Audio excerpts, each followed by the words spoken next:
Here's the opening range recap for December 2022. Looking at the Dow first, we have a total of 71 points, 37 here on the 1st, 34 here on the 15th. It's red there as I had some notes. Basically, it missed an entry by 2 ticks on the mini and 1 tick for the first pivot hit. And then ended up doing what it was quote-unquote supposed to do, and then the next pivot hit was a most safe entry, but the first pivot hit just missed it by a tick. Those I don't tend to trade in general, but officially it was a win of 34 points. And then you got a couple of other days which broke even, so total of 71 points. If you take that one out, it was a total of 37 points. Next, we'll look at the NQ. NQ had a total of 52.25 points. First one here was 10 points. Same type of situation. It missed a pivot by 2 ticks. Went and did what it was supposed to do. But officially, it lost.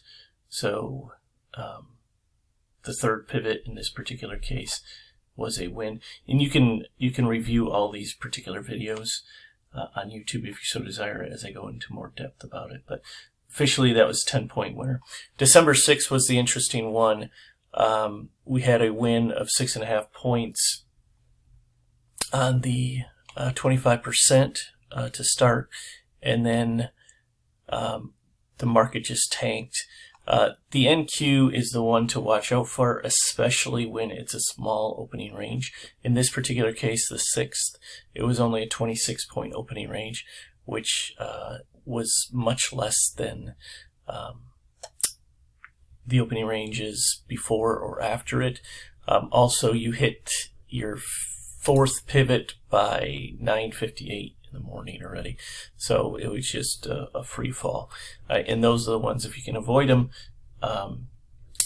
you do all right avoiding these. But anyway, the reason I have question marks here is it's because it depends on how you particularly traded it. We had a miss by 1 tick on one, which would have made different things break even.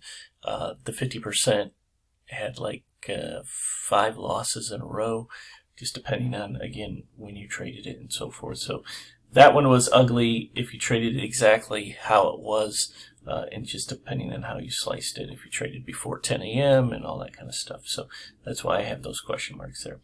The 13th was clean, and it was 17.75.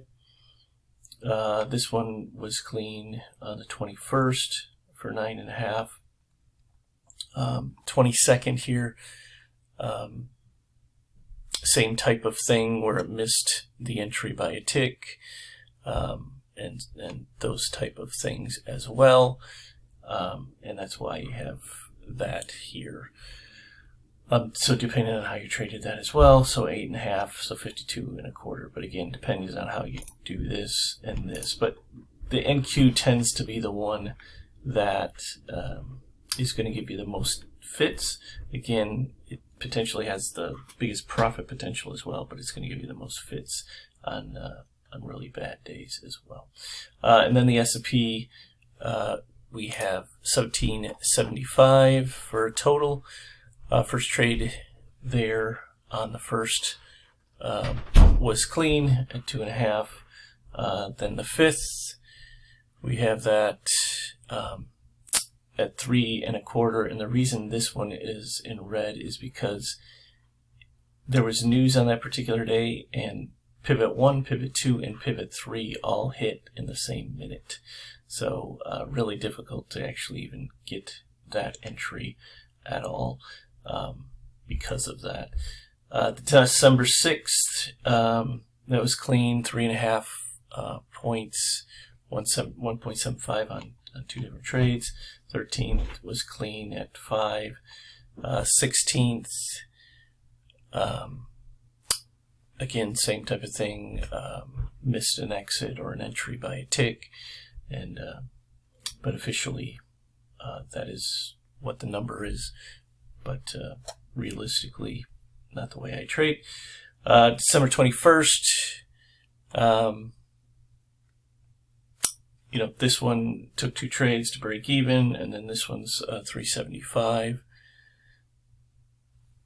And that was it for the S&P. So, depending on how you slice it for the opening range, again, a couple of potentially ugly days on the NQ.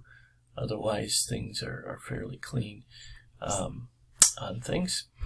Have a great month and a great year. Take care.